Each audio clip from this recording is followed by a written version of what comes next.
কমিশনে আমাদের প্রবাসী যারা ভাই বোনেরা আছে তাদের ভোটাধিকার নিয়ে আলোচনা করতে আজকে আমরা একটা সুসংবাদ পেয়েছি, সেটা আপনাদেরকে প্রথমে জানাতে চাই। আমরা গত সপ্তাহে অনুরোধ করেছিলাম যে প্রবাসী যারা আছেন তারা জানতে চান যে তাদের ভোট দেওয়ার যে অধিকার সেটা বাস্তবায়নের অগ্রগতি কী, কোথায় আছে বর্তমানে।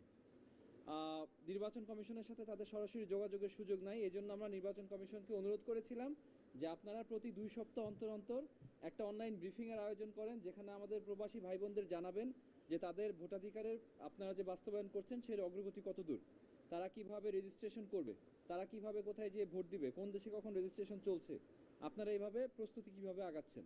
তো ওনারা আজকে জানিয়েছেন আমাদেরকে যে ওনারা খুব শীঘ্রই এটা শুরু করবেন, প্রতি 15 দিন অন্তর অন্তর ওনারা অনলাইন ব্রিফিং করবেন, যার মাধ্যমে আমরা প্রবাসী ভাই বোনেরা আছে তারা জানতে পারবেন কোথায় কখন কবে কিভাবে তারা ভোট দিতে পারবেন। এছাড়া আজকে নির্বাচন কমিশনে আমাদের আলোচনা হয়েছে যে বিষয়গুলো নিয়ে, সেটা নিয়ে জহিরুল ইসলাম মুসা বলবেন আপনাদেরকে। জি, আপনারা ইতিমধ্যে জেনেছেন যে নির্বাচন কমিশন থেকে আমাদেরকে একটি চিঠি দেওয়া হয়েছিল। সেই চিঠিতে আমরা যে 22শে জুন যে আবেদন দাখিল করেছিলাম সেই আবেদনের পরিপ্রেক্ষিতে তাদের কিছু পর্যবেক্ষণ ছিল। সেই পর্যবেক্ষণগুলোর আলোকে কিছু নতুন ডকুমেন্ট আজকে আমরা জমা দিয়েছি নির্বাচন কমিশনের কাছে। আমরা আশা করি যে নির্বাচন কমিশন আমাদের যে নিবন্ধন প্রক্রিয়া আছে সেটি পরের ধাপে তারা অগ্রসর হবেন। এটুকুই।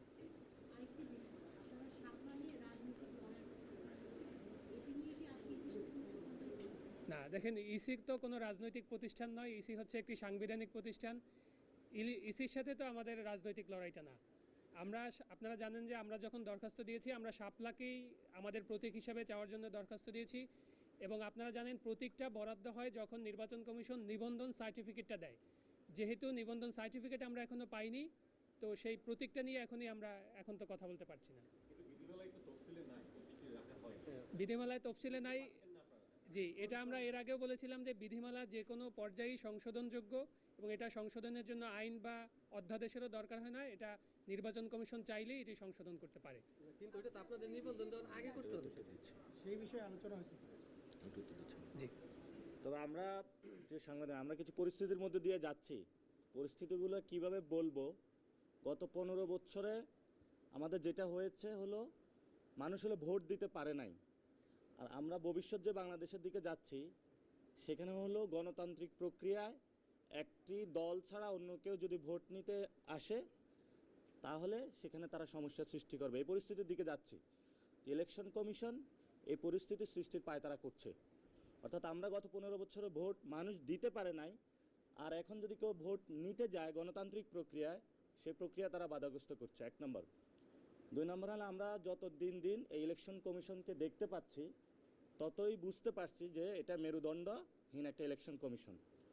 3 নম্বর জিনিস, একটা ইলেকশন কমিশন যে গণতান্ত্রিক প্রক্রিয়া বাংলাদেশকে নিয়ে যাওয়ার জন্য প্রতিষ্ঠান, কিন্তু আমরা এটাকে যতটুকু এখন পর্যবেক্ষণ করছি আরও ডে বাই ডে, সেটাতে আমরা দেখতে পাচ্ছি এটার অধিকাংশ অঙ্গ জুড়ে হলো সামরিক উর্দি পরা পোশাকে, এবং বাকি যতটুকু তারা আছে সেটা আবার এই দলীয় পোশাকে আবৃত। এই জন্য আমরা গণতান্ত্রিক যারা আহত হয়েছিল, শহীদ হয়েছিল, ওনাদের একটা এজেন্স ছিল তো যে আমি ভোট দিতে পারি না, এই জন্য মাঠে আমি আন্দোলন করতে এসেছি। সে জায়গা থেকে তাদের দাবির প্রেক্ষিতেই কিন্তু আমরা গণতান্ত্রিক প্রক্রিয়ায় যাচ্ছি, এবং গণতান্ত্রিক প্রক্রিয়ার জন্য আমরা সাংবিধানিক যে প্রতিষ্ঠান রয়েছে সেখানে ইলেকশন কমিশন একটা গুরুত্বপূর্ণ প্রতিষ্ঠান। এই প্রতিষ্ঠানে আমরা রেজিস্ট্রেশন প্রসেসে গিয়েছি, জমা দিয়েছি, সামনেও যাচ্ছি। তবে এটার কোথায় কোথায় সমস্যা এটা জনগণের সামনে আমরা উদ্ঘাটন করতেছি, এবং জনগণের সামনেই আমাদের কাজের মধ্য দিয়ে ইলেকশন কমিশন যে একটা মেরুদণ্ডহীন সেটা আস্তে আস্তে প্রকাশ পাবে আপনাদের সামনে ইনশাআল্লাহ।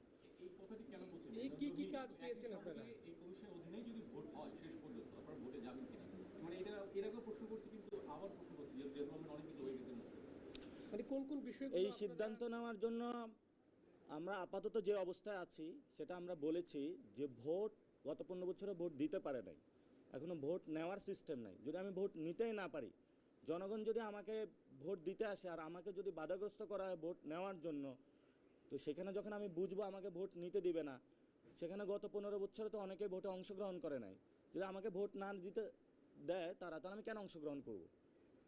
কিন্তু এই প্রক্রিয়াটা এখন এন্ডিং প্রসেসে আসে নাই। আমরা এটা তাদের প্রতিনিয়ত তাদের সাথে দেখা করছি, কথা বলছি, তাদের যে লুপহোলগুলো দেখিয়ে দিচ্ছি তাদেরকে আমরা কারেকশনের সুযোগ দিচ্ছি। এটা আমরা অতীত বিভিন্ন জায়গায় যখন আন্দোলন করেছিলাম তখন আমরা সুযোগ দিয়েছিলাম যে আপনারা কারেকশন হন, আপনারা গুলি করবেন না। কারণ ইলেকশন কমিশন যদি সামরিক উর্দি পড়ে, দলীয় উর্দি পড়ে তার মেরুদণ্ড বিকিয়ে দিতে চায় এবং ভোট না দিতে চায়, তাহলে আমরা ফাইনালি হয়তো বা এই সিদ্ধান্তে যেতে আমরা বাধ্য হব। কিন্তু আমরা তাদেরকে এখনও সুযোগ দিচ্ছি, তাদের সে শুভোদয় হোক এবং গণতান্ত্রিক প্রক্রিয়া আসুক, ভোট নেওয়ার প্রসেস তারা শুরু করে এবং বাংলাদেশকে গণতান্ত্রিক প্রক্রিয়ায় নিয়ে যাওয়ার জন্য তারা সচেষ্ট হোক। পাটোয়ারি ভাই, এ পর্যন্ত কি কি কাজ করেছে যেটা আপনাদের মনে হয়েছে যে তারা মেরুদণ্ডহীন, তাদের মানে বিতর্কিত কাজ করছে? কি কি কাজ, এটি স্পেসিফিক যদি বলেন। এই কমিশনটা গঠিত হয়েছে আপনাদের আন্দোলন পরবর্তী সময়। এই কমিশন কিন্তু এখনো পর্যন্ত কোনো নির্বাচনও মানে তারা মানে ই করেনি, আয়োজন করতে পারেনি। তাহলে এখনই কেন তাদের বিরুদ্ধে এরকম অভিযোগ? Design, elegance, beauty Vico. Commission যে গঠন প্রক্রিয়া সেটা তো আপনারা জানেন কিভাবে গঠিত হয়েছিল, এবং আপনারা ইতিমধ্যেই ইলেকশন কমিশনের কিছু বক্তব্য আপনারা দেখেছেন এবং শুনেছেন, এবং ওনারা এই জায়গাতে বক্তব্য দিয়েছে যেটা হলো রাষ্ট্রের বিভিন্ন ইনস্টিটিউশন বা যে প্রধান উপদেষ্টা থেকে ওই বক্তব্য আসে নাই। ওনারা এমন কিছু বক্তব্য দিয়েছে, বিতর্কিত বক্তব্য। তারপরে আমরা প্রবাসী ভোটিং রাইটস নিয়ে কথা বলেছিলাম, সেটা এখন একটা প্রক্রিয়াগত জায়গায় এসেছে। তো গত 2 মাস আগে যদি আমি বলতাম যে আমি অংশগ্রহণ করব না, আমার প্রবাসী ভাই যারা রেমিটেন্স শাটডাউন করেছে তাদের অধিকার প্রতিষ্ঠা করা হচ্ছে না, এমন অসংখ্য প্রক্রিয়ার মধ্যে আপনারা যারা এখানে বিট করছেন আপনারা এই বিষয়গুলো দেখছেন। নির্বাচন কমিশনের কয়টা কর্মচারী যারা ভোট ডাকাতির সাথে জড়িত ছিল আমরা তাদেরকে পদত্যাগ চেয়েছিলাম, বলেছিলাম এটা কারেকশনের প্রয়োজন, এ পর্যন্ত হয়নি। এখন আমাদের যে জুলাই সনদটা হবে সেখানেও কিন্তু এই ইলেকশন কমিশনের সংস্কার প্রক্রিয়া এসেছে। তো এটা যদি প্রায়োগিক অর্থে বাস্তবায়ন হয় তাহলে এই সংসদের পরে হবে নাকি আগে হবে? আমরা তো বলেছি যেটা এই সংসদের আগে এই জুলাই সনদের বাস্তবায়ন প্রক্রিয়ার মধ্য দিয়েই কিন্তু নেক্সট ইলেকশন হবে। সো আমরা এই জিনিসগুলো ইন্ডিকেট করেছি। এবং আপনার যে প্রশ্নটি, ওনার যে বক্তব্য এসেছে, আমরা যখন ওনাদের কাছে রেজিস্ট্রেশন প্রক্রিয়া দাখিল করেছি, ওনাদের সাথে আমাদের যে প্রতীক নিয়ে যে কথাবার্তা হয়েছে, তারা যে এনলিস্টমেন্ট করেছে এবং তারা এখনো যে সীমানা পুনরুদ্ধারণের যে প্রক্রিয়াগত জায়গায় আছে, তারা যে ভোটার লিস্টিং প্রসেসটা চালু করেছে, কমিশনগুলো বিভিন্ন জায়গায় তাদের যে রিটার্নিং অফিসার যে অদবদল করছে, এই বিষয়গুলো আপনারা যখন খোঁজ নেবেন আপনাদের দায়িত্ব হলো জনগণের সামনে এই বিষয়গুলো উন্মোচন করা। আমরা আপনাদের সামনে হিন্টস দিয়ে যাচ্ছি যে এইবার নির্বাচন কমিশনের মাধ্যমে ভোট নেওয়ার অধিকার, আগে ছিল দেওয়ার অধিকার থেকে বঞ্চিত করা হয়েছে বাংলাদেশের মানুষকে, এবার হলো নেওয়ার অধিকার থেকে বঞ্চিত করার জন্য তারা পায়তারা চালাচ্ছে। আপনারা এই বিষয়গুলো আরও একটু অনুসন্ধান করবেন, আপনারা পাবেন। আমরা এখনো ধৈর্য হারা হই নাই, যার জন্য আমরা স্পষ্টত ওই জায়গাটাতে যাচ্ছি না, আমরা অপশন বন্ধ করি নাই। জানাতে চাই এর মধ্যে আপনি হয়তো খেয়াল করেছেন, গণমাধ্যমে দেখেছেন যে নির্বাচন কমিশন বেশ কিছু পদক্ষেপ নিয়েছে। আপনারা বিতর্কিত নির্বাচন বা নির্বাচন মানে কমিশনে যারা যুক্ত কর্মকর্তা ছিলেন তাদের ব্যাপারে অভিযোগ যে দিয়েছেন, এর মধ্যে কমিশন থেকে কিন্তু 200 কর্মকর্তা আমরা যে জিনিসটা পেয়েছি, ওনারা নামাজের আগে নামাজের পরে সবাইকে ডেকে বলে যে মানে লিগ্যাল ওয়েতে কোনো কিছু পাই না, ইথিক্যাল ওয়েতে পেয়েছি। সো লিগ্যাল ওয়েতে যখন আসবে, আপনি যদি কোথাও একজন করেন, 1-2 জনকে স্যাক করার মাধ্যমে সব কিছু হয় না। বাই রুলস রেগুলেশন, এটা তো আসলে আপনি যে কথাটা বলছেন এটা তো ব্যক্তি পর্যায়ে চলে যাচ্ছে। অ্যাজ এ রুলস রেগুলেশনে কতটুকু প্রাতিষ্ঠানিক পরিবর্তন হয়েছে ওইটা তো ওই জায়গায় হয় না। আমি বলছি যে রুলস রেগুলেশন প্রাতিষ্ঠানিক পরিবর্তন, প্রাতিষ্ঠানিক পরিবর্তনের জায়গা। আর সীমানা পুনরুদ্ধারের জন্য একটা খসড়া তালিকা প্রকাশ করা হয়েছে, আমরা একটা কমিটি পাবলিশ করবে, তারা পর্যালোচনা করে এটা নিয়ে ব্রিফিং করে দিব। ধন্যবাদ সকলকে।